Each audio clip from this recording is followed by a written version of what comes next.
Hey guys, happy Easter. I hope you're keeping well.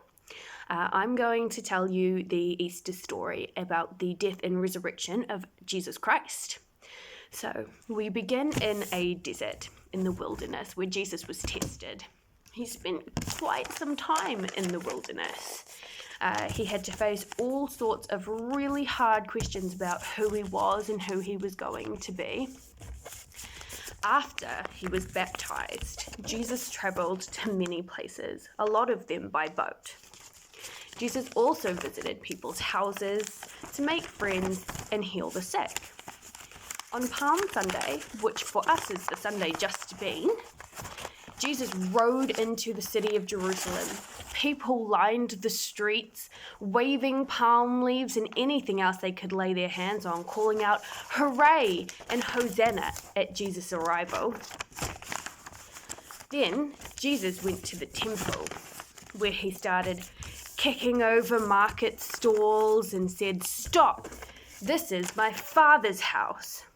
You have turned it into a den of thieves." The chief priests and the elders didn't like the commotion that Jesus was causing, and so they began to scheme and make plans to deal with Jesus.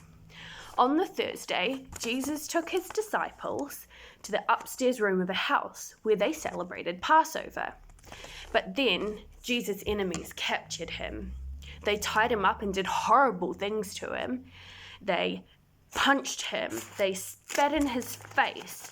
They placed a crown of thorns upon his head. And then, to make matters worse, they got the Romans to nail him to a cross that they made him carry himself. Now, there were guards with spears to make sure that no one tried to save Jesus. Not that they needed to worry, because no one did. When it felt safe, the guards started to play a game of who gets Jesus' stuff. They got out some dice and they cast lots to see who got what of his things. Now, Jesus was in a lot of pain, but he didn't shout at them. He didn't react when people yelled taunts at him as they walked past or regard him with scorn. Instead, he called out to God and he said, "Father, forgive them, for they know not what they do." At about 3 p.m, Jesus cried out to God again. He said, my God, why have you forsaken me?" Jesus was then given a drink, shortly after which he said, "It is finished," and he let his spirit go up to God. At that moment, a great many things happened. The curtain in the temple was torn in two from top to bottom. The earth shook and the rocks split, among a number of other things. When the people saw what happened when Jesus died, they cried out, "Surely, surely he was the Son of God." Then one or two of Jesus' braver friends asked to have the body back. The Romans agreed, saying he wasn't going to be any trouble now. So the friends took the body, wrapped it up, and placed it in a tomb.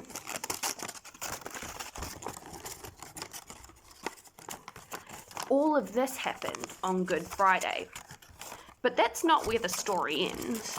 No, the story still has a bit to go yet. So nothing happened on Saturday. It was a little bit anticlimactic. But on Sunday, quite a bit happened.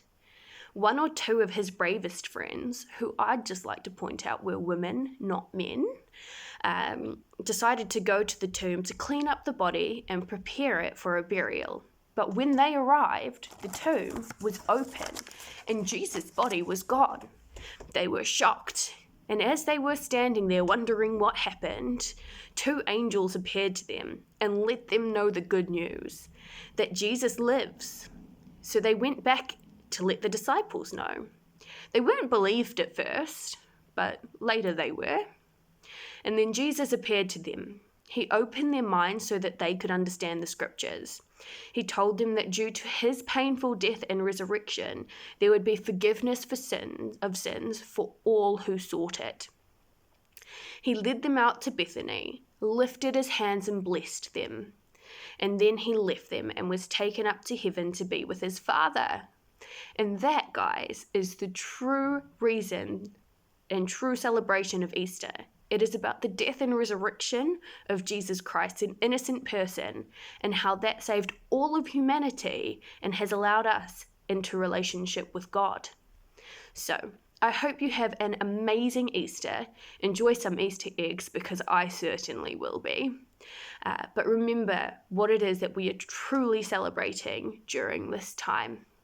Be blessed, stay safe, and I hope that I actually get to see you all soon. Take care, guys.